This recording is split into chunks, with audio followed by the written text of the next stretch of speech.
Too many are stuck in this endless loop of being the nice girl, the one who always says yes, the one who over-apologizes, the one who shrinks to make others comfortable.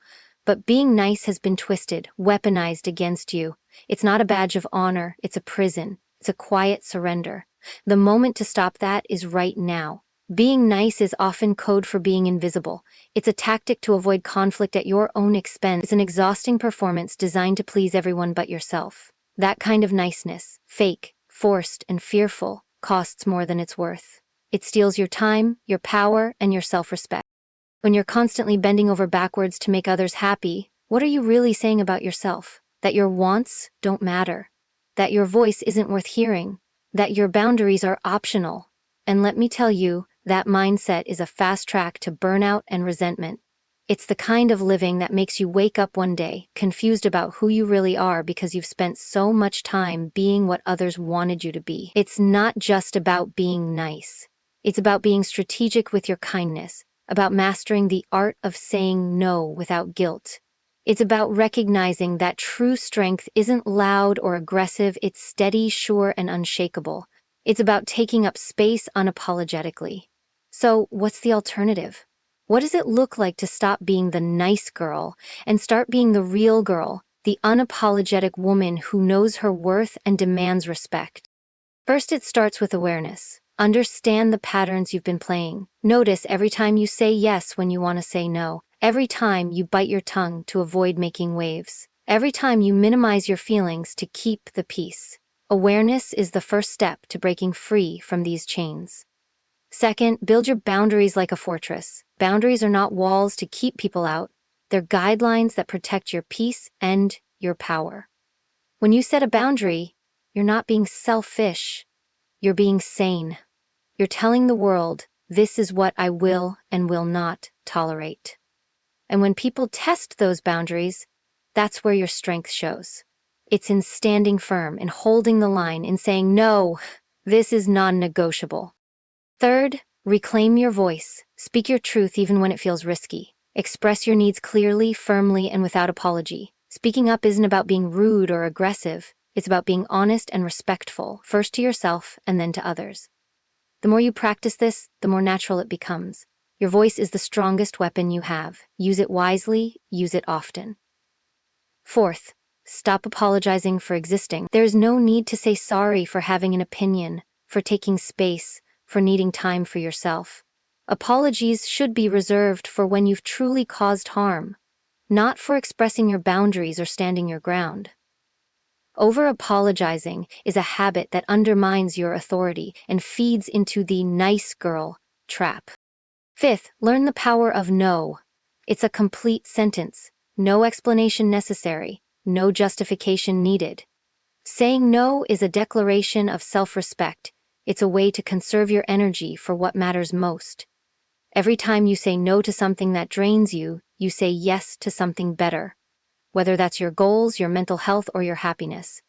Sixth, surround yourself with people who respect your boundaries and encourage your growth. Toxic relationships thrive on your inability to say no, on your over-niceness, and on your fear of confrontation.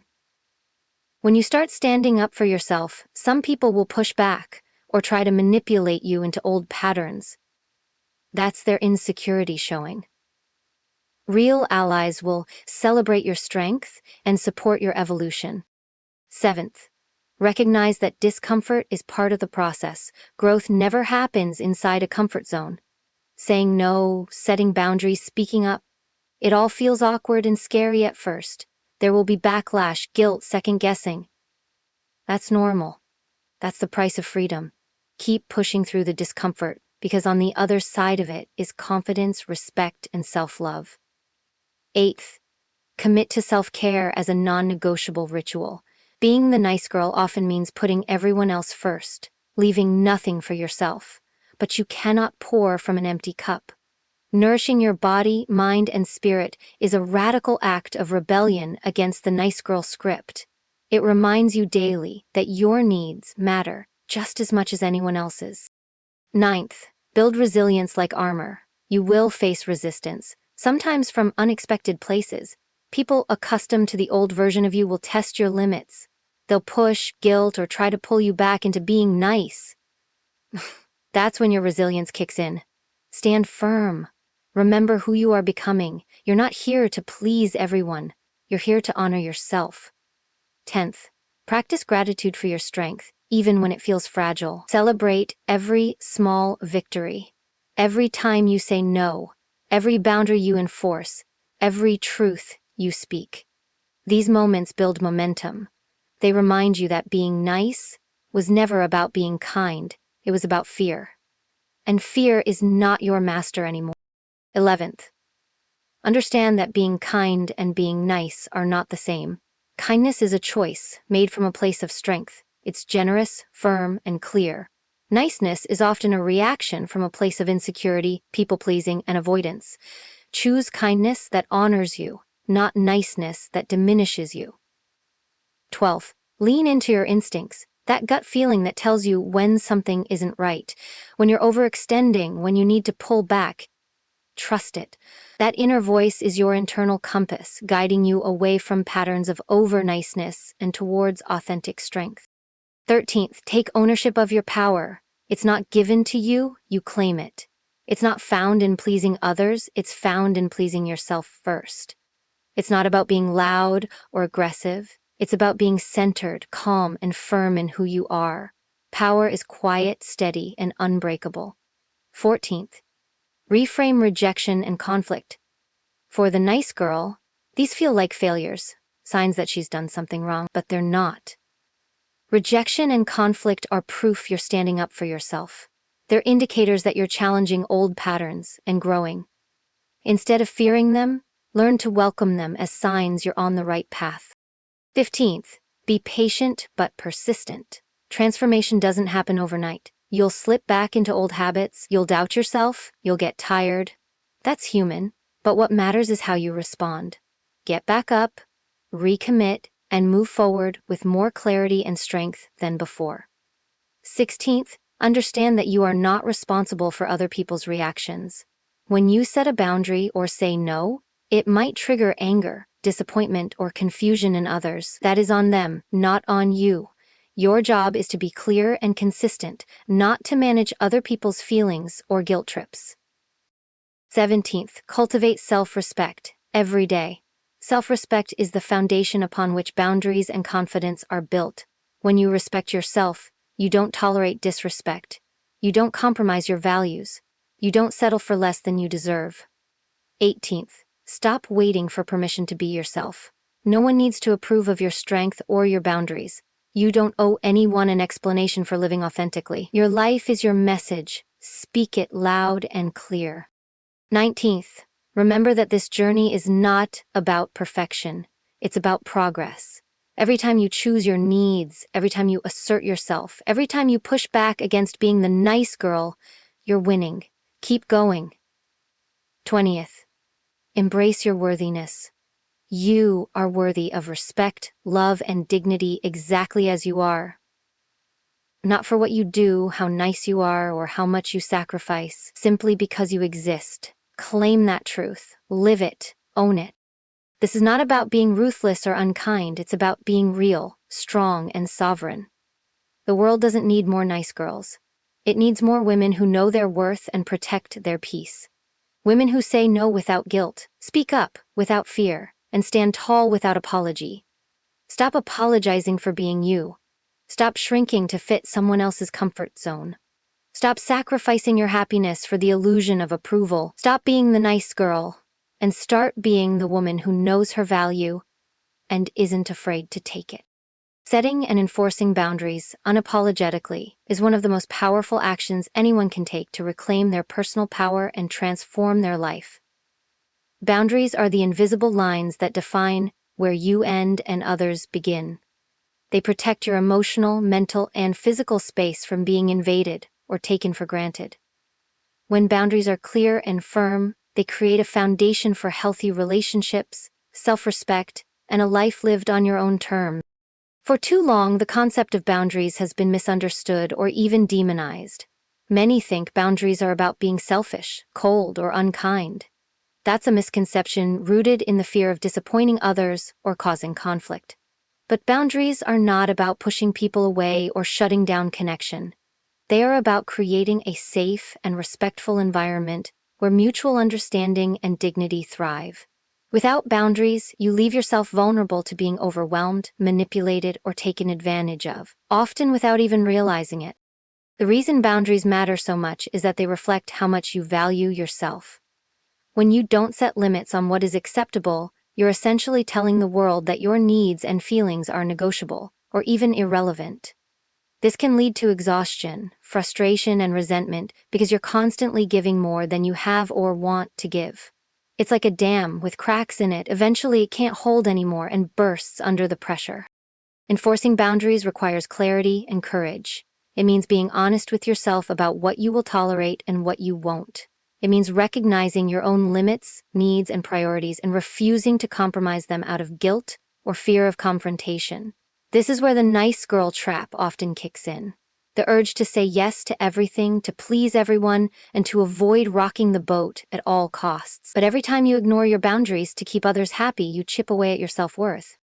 An unapologetic boundary is one that doesn't bend under pressure. It's not a suggestion or a request, it's a declaration. For example, if someone regularly asks for favors that drain your time and energy, a firm boundary might be, "I'm unable to help with this right now." You don't owe a lengthy explanation, an excuse, or an apology. That no is complete and sufficient. The more you practice saying no without guilt or over-explaining, the stronger your boundaries become. They become a shield against manipulation, guilt trips, and emotional exhaustion. It's important to recognize that enforcing boundaries will sometimes provoke resistance.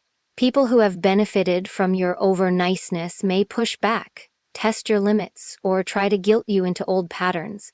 This is uncomfortable, but also a sign that your boundaries are working. When you hold firm, you teach others how to treat you. You communicate that your time, energy, and feelings are valuable and not to be taken lightly. Another key aspect is that boundaries are not static. They evolve as you grow and change. What felt acceptable yesterday may no longer be today. That's okay. Part of respecting yourself is honoring your changing needs and adjusting your boundaries accordingly. This ongoing process is an act of self-awareness and self-love. Physical boundaries are equally important.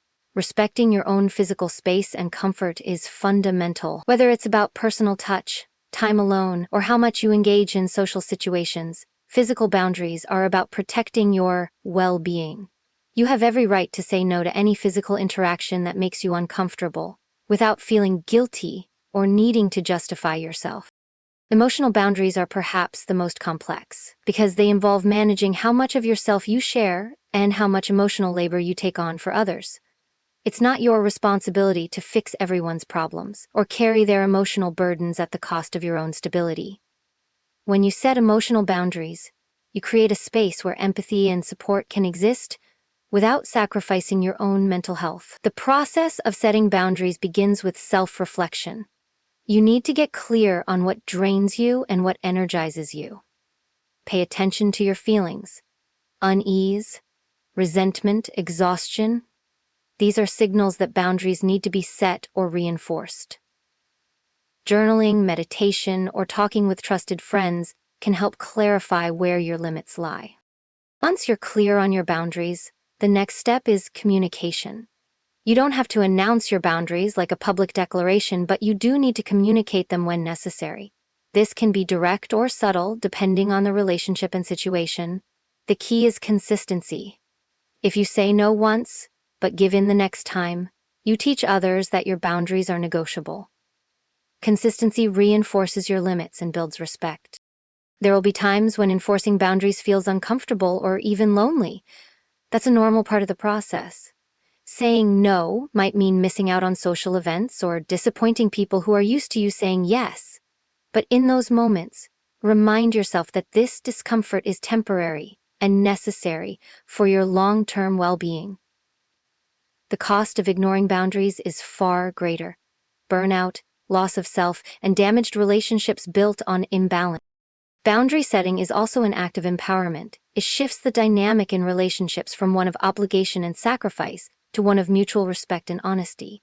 When you set boundaries, you attract people who respect and appreciate you, and you naturally distance yourself from those who don't. This creates healthier, more balanced connections that nourish rather than drain you. In a broader sense, boundary setting is a radical act of self-care. It is choosing yourself in a world that constantly demands your time and energy. It is refusing to be anyone's emotional dumping ground or doormat. It is standing tall in your power and showing up fully as the person you are meant to be. Every time you uphold a boundary without apology, you reinforce your sense of self-worth. You teach yourself and the world that your time, feelings, and well-being matter just as much as anyone else's. This is the foundation of a life lived authentically and fiercely. There will always be moments of doubt, guilt, or fear when you enforce boundaries, especially if this is new territory for you. But remember that boundaries are not about being mean or uncaring. They are about respect, clarity, and protection. They are the armor that shields your mind and heart from unnecessary harm. So, keep setting those boundaries. Keep practicing saying no. Keep standing firm even when it's uncomfortable. Because every boundary you uphold is a victory for your freedom, your peace, and your power. Reclaiming your voice and stopping the habit of over-apologizing is one of the most transformative shifts you can make on the journey to true empowerment. The voice is more than just the words you speak. It's your presence, your truth, your right to exist authentically and be heard. For far too long, many have been conditioned to silence themselves, to downplay their opinions, and to apologize for simply being who they are. This pattern doesn't come from weakness. It comes from a deeply ingrained fear of rejection, conflict, or disapproval. But every time you silence yourself or over-apologize, you diminish your power and your ability to shape your life on your own terms. Over-apologizing is a subtle but destructive habit. It's that automatic response to almost everything. A sorry when you bump into someone. A sorry when you express a different opinion. A sorry for existing or taking up space. This reflexive apology isn't about genuine regret. It's about trying to preemptively soothe others' discomfort or avoid conflict. It's a learned behavior rooted in the desire to be liked and accepted at all costs. But this constant apologizing undermines your credibility and signals to others that your presence or your needs are a problem that must be excused or minimized.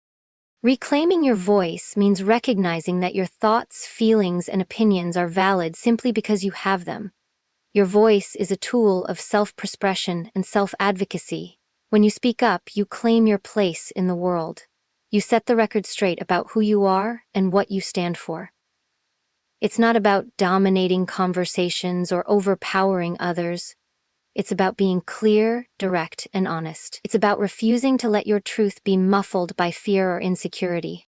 One of the first steps in reclaiming your voice is becoming aware of when and why you tend to over-apologize. Is it out of habit? Is it to avoid conflict? Is it because you feel your opinion is less important? Identifying these triggers helps you interrupt the automatic response and choose a different way to communicate. Instead of an unnecessary apology, consider pausing and responding with confidence and clarity. For example, if you find yourself saying, "Sorry, but I think we should try it this way," try dropping the sorry and simply say, "I think we should try it this way." It might feel awkward at first because it goes against years of conditioning, but each time you practice this, you strengthen your voice and build your confidence. Another key aspect of reclaiming your voice is learning how to express disagreement or boundaries without guilt. Many avoid saying no or voicing dissent because they worry about hurting others or being perceived as difficult. But expressing disagreement respectfully is healthy and necessary. It shows that you respect yourself enough to be honest, and you respect others enough to communicate openly. When done with kindness and firmness, disagreement doesn't damage relationships. It deepens them by fostering trust and authenticity. It's also important to understand that your voice matters, even in small ways. Speaking up for yourself in daily interactions, whether that's asking for what you need at work, correcting misinformation, or sharing your preferences, is practice for bigger moments. Each act of honest communication builds your courage muscle. Over time, you become someone who can handle difficult conversations without fear or hesitation. Many people struggle with the fear of judgment or rejection when reclaiming their voice. This fear can be paralyzing and lead to silence. But silence is a form of surrender. It leaves space for others to define your worth and your story. Speaking up reclaims that narrative. It is an act of defiance against the cultural pressures that teach us to be quiet and accommodating. When reclaiming your voice, it's also crucial to differentiate between apologizing when necessary and apologizing out of habit. Genuine apologies are important when you have caused harm or made a mistake. They demonstrate accountability and humility. But they should not be used as a tool to preemptively deflect discomfort or to soften your presence. Using apologies sparingly and sincerely preserves their power and keeps your communication authentic. Practicing self-compassion is a powerful support on this journey. It's natural to feel vulnerable or exposed when you start to speak up more. You might stumble, say the wrong thing, or face pushback. Being kind to yourself through these moments helps you stay committed to your growth. It reminds you that reclaiming your voice is a process, not a one-time event. Another important piece is learning to listen to your inner voice, the quiet but persistent thoughts and feelings that guide you toward your truth. When you honor your intuition, you become more confident in what you say and how you say it. This alignment between your inner world and your outward expression makes your communication more powerful and authentic. It's also valuable to observe and model people who speak with confidence and authenticity. Notice how they use tone, pace, and body language to reinforce their message. Speaking with authority isn't about volume, it's about conviction and clarity. You don't have to be loud to be heard. Sometimes a calm, steady voice carries more weight. Reclaiming your voice also means embracing vulnerability. Speaking your truth often requires courage because it opens you up to being seen fully, including your imperfections and fears. Vulnerability is not weakness, it's a gateway to genuine connection and strength. When you allow yourself to be vulnerable, you invite others to do the same, creating deeper and more meaningful relationships. It's essential to set realistic expectations during this process. Not everyone will respond positively when you start asserting yourself. Some might resist or try to silence you. This is a test of your resilience and commitment.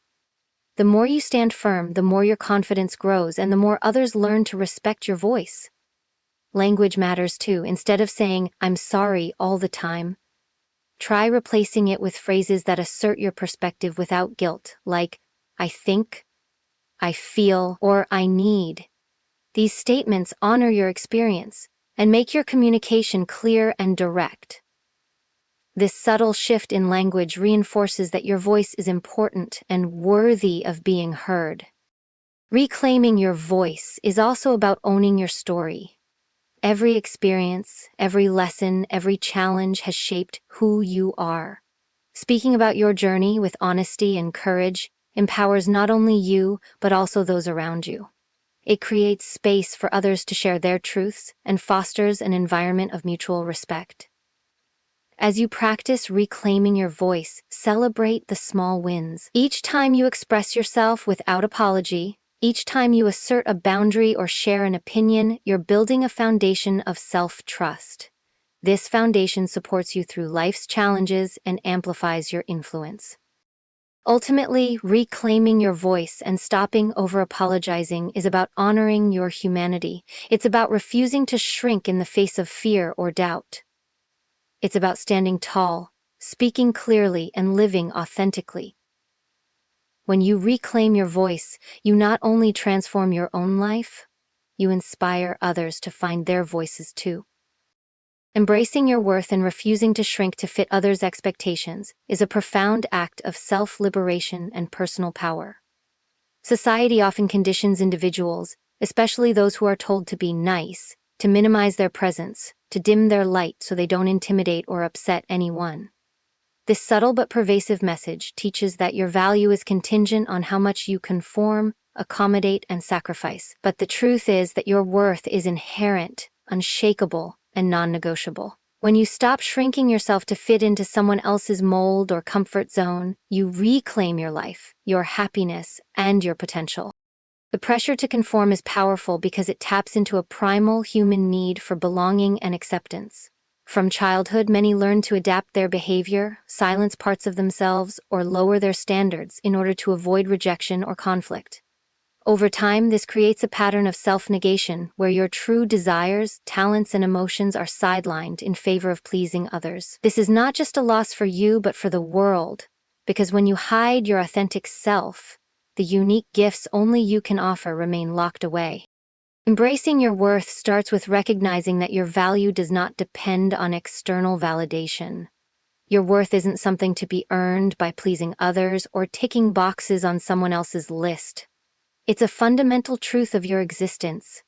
Understanding this shifts the entire dynamic of your relationships and your life. Instead of constantly seeking approval, you begin to operate from a place of self-respect and self-love. This doesn't mean you stop caring about others or being considerate. It means you stop sacrificing your identity and needs in order to fit a prescribed role. When you fully embrace your worth, you create space to pursue what truly fulfills you without guilt or hesitation. You stop apologizing for your ambitions, your opinions, or your boundaries. You recognize that wanting more from life, whether that's respect, love, success, or peace, is not selfish, it's essential.